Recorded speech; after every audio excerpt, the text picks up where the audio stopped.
Today I am going to good morning dear children. So today I am going to give you the summary of the chapter, the last chapter of English, that is The Beggar, which is written by Anton Chekhov.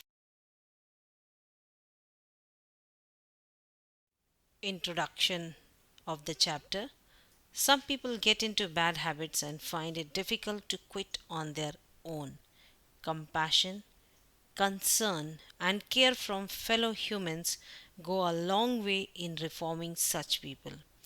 There is always hope for renewed and better life if one gets kindness from others. So instead of ridiculing those people, the ones who had get into bad habits or the ones who is suffering, so instead of ridiculing them, a little act of kindness can reform them, can transform them. So the beggar is the story of the transformation of a beggar into a good person. How a single act of kindness of a lady changed him into a good person, a nice person, and how his life totally transformed. This is the story all about. The kind behavior of a woman made him leave alcohol and lead a good life.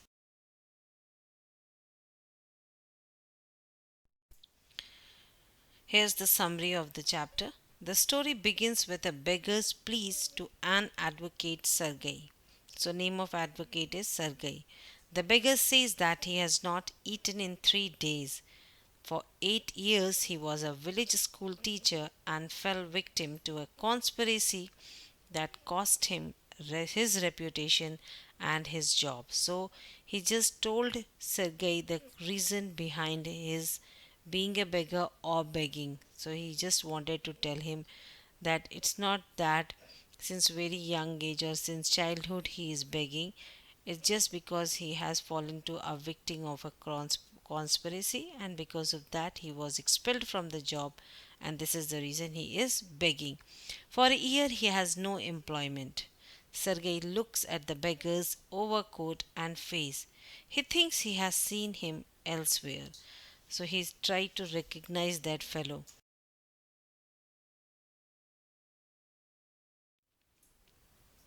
The beggar further explains that he has been offered a position in the province of Kaluga, but to take it up he needs money. Sergei observes the beggar's overshoes. So one shoe was big, one was small, one is higher than the other. He suddenly remembers where he had seen the beggar before. He tells the beggar that 2 days ago he had met him in a Sadovia street, and the latter had claimed that he had been a student who had been expelled. So he just recognized that fellow, and just 2 days before he has seen him in the street, and the name of the street was Sadovia, and there he told him a different story. He said he was a student and he has been expelled from the school. The beggar is surprised and claims that he has papers to prove that he was a village school teacher. Sergei turns away from him, disgusted. So he really gets angry on him for telling that for this fraud he will call the police. At this, the beggar confesses that he used to be a part of a Russian choir and had been expelled for drunkenness. So he was a drunkard. He drinks a lot, and because of that, he was just expelled from the Russian choir. So the real reason was this: he was a part of a choir group, and since he used to drink a lot, he was expelled from there. He says he has no choice but to tell lie, as no will help him if he tells them the truth. So he just tell them, if he will tell the truth to the people that he is a drunkard, then nobody will come for his help or for his rescue. That's why he never told people the true story.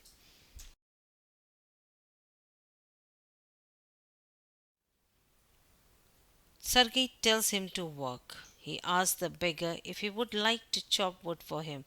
So he just refused to give any alms to the poor, sorry, to the poor. So my dear children, it's my request to all of you, when the beggars come to your place, don't give them until unless it is a genuine case.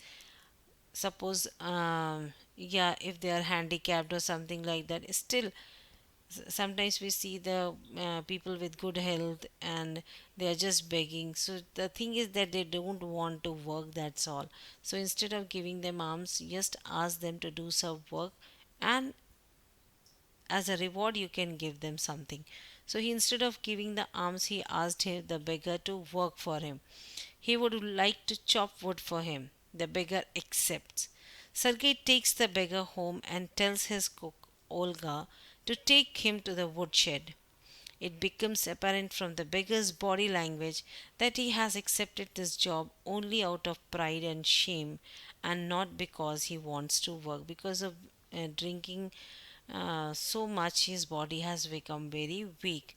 It is also apparent that the beggar has become frail because of drinking vodka and does not have the slightest will to do hard work. So he was not willing, just because of pride and shame, he has accepted to do the job.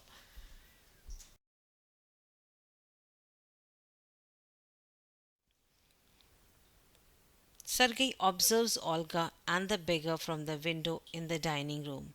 He sees them making their way through the snow to the woodshed.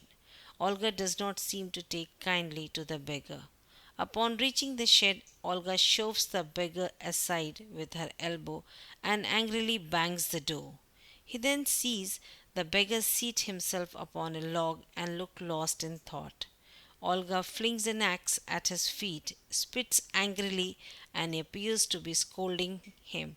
So, from the window, he could see that the beggar was sitting and Olga was just scolding the beggar. At this point, the beggar begins to make half hearted attempts to chop a piece of wood. By now, Sergei's anger has vanished and he begins to feel ashamed at having sent a spoiled, drunken, and perhaps sick man to do hard labor in the cold weather. So he really feels pity for the beggar.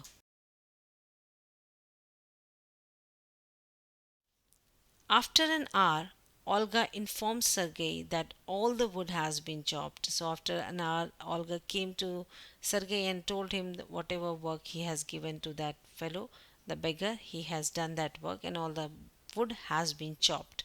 Sergei tells her to pay the beggar half a ruble and also tells him that he can come back to cut wood on the first day of every month. So instead of calling him daily to do the job, he just asked him to come on the first day of every month.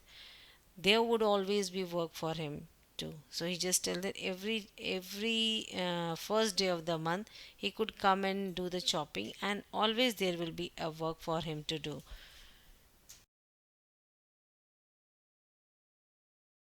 Date of the next month, the waif. Waif means a homeless fellow who doesn't have home. Comes to chop wood and earns half a ruble again. Though he can barely stand steady on his feet, still he was able to do the job. Just imagine, he was not able to stand properly because he was in a habit of drinking too much. After that, he returns to Sergei's yard many times and is given work every time. He shovels the snow, organizes the woodshed, and dusts the rugs and mattresses. So, these were some of the jobs which he used to do at Sergei's home. That means he was never returned back. Whenever he used to come to Sergei's home, there was a job for him to do, and in reward, he used to earn the rubles. Paid 20 to 40 kopecks. Kopecks is a currency. And one time he is also given a pair of old trousers. When Sergei moves to a new house, the waif is hired to help him with the packing and moving of furniture. This time he comes silent, sober, and gloomy because see, his no more he will be having the job as Sergei was moving to some other place. So he was very upset at this now from where he will get the money.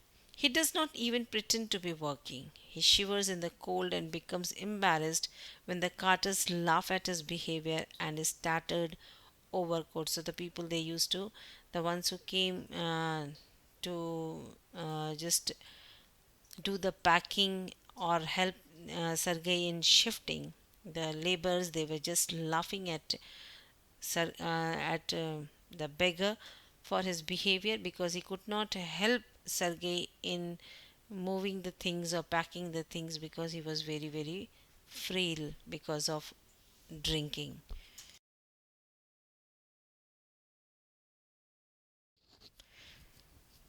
Sergei sends for him and says he is happy that the waif is working and is sober. He asks the latter for his name.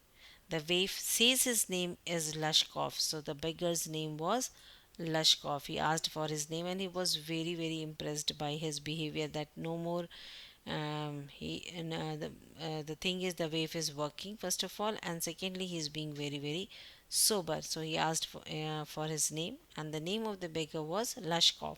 Sergei offers him a better job and asks Lashkov if he can write.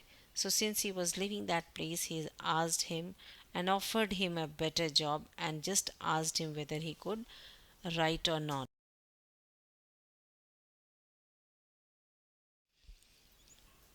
When Lashkov says that he can write, Sergei asks him to take a letter to someone the next day where he will be given copying work.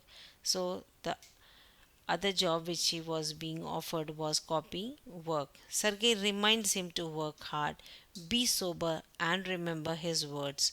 So just he told him that wherever you go, you just work hard, be very sober, and and just asked him to remember whatever he has told him. Sergei is happy at having set Lashkov on the right path, and he was very happy that finally he just showed the right way to Lashkov, and seeing him a changed person really made him happy.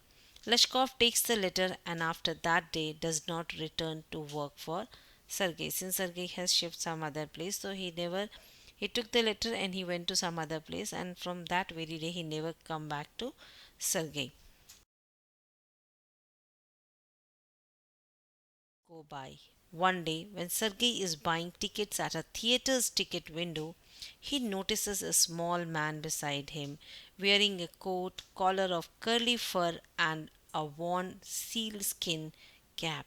This man timidly asks for a ticket and pays in copper coins.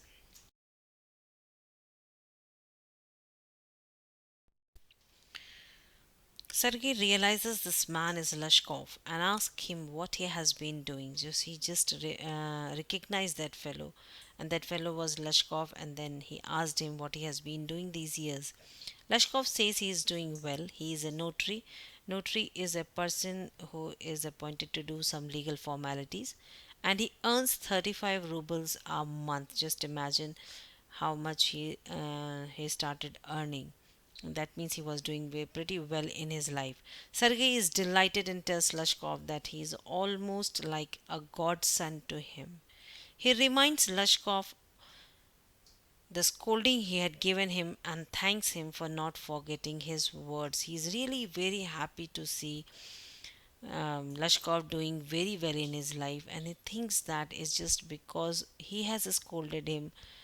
The words he has spoken to him, the advices he has given him, has really helped him to become a changed person.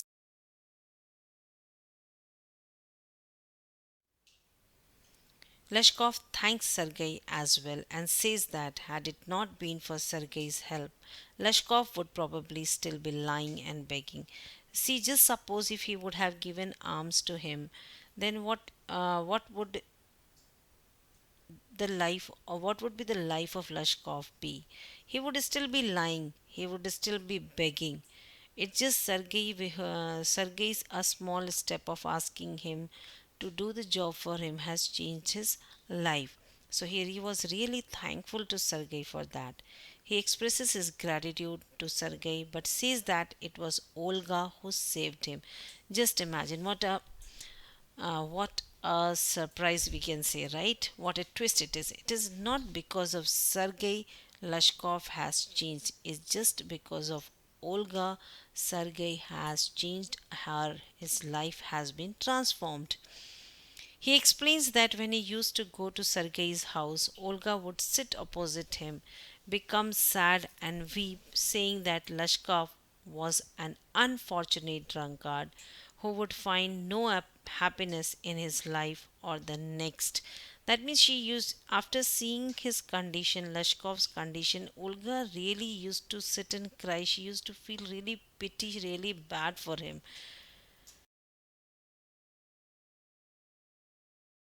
I She would cry and be miserable, but most importantly, she would chop the wood for him. So whole time she used to be seated in front of him, doing his job of cutting the woods, and she used to keep on just blaming him, just telling him the bad things what he has done, and how he is responsible for ruining his life, and how he will not do anything good in his life. He will continue with this. So she would cry and be miserable. She would scold him like anything. He confesses that he had never chopped a single piece of wood and that she had done it all. Just imagine how sweet and kind of Olga. She pretended that she is scolding him, she's not doing his job, but actually she was the one who was cutting woods for him, and she was not taking a single penny from him. All the money, whatever half ruble he was getting, he was taking it for not he was taking the money but for not doing the job, right? Because Sergei was not knowing the reality that he was not the one who is he's not the one who is chopping the wood. He cannot explain how this act changed him and saved him. All he knows is that her words and kind deeds change his heart. A sweet and kind gesture of Olga has changed his. She was so compassionate with him. She was so loving with him. She just used to pretend that she is scolding him, but actually she was feeling pity for him, poor for him. All he knows that her word and kind deeds change his heart, set him on the right path, and he would never forget that. Then the theater bell rings and Lashkov bows and goes inside the gallery. He was really thankful to Sergei for what he has done, but moreover, he was really, his heart is filled with gratitude for Olga, who has really transformed his life. Strongest message of the story is the effect that kindness can have on another human being. It shows how a selfless act can have a life changing effect on the receiver to the extent that it gives him the incentive to change a way of life that he had been entrapped in. So, this is a small gesture of Olga has transformed Lashkov into a nice and a well-to-do human being, right? With this we come to the end of the chapter. Before going through the video, please read the chapter.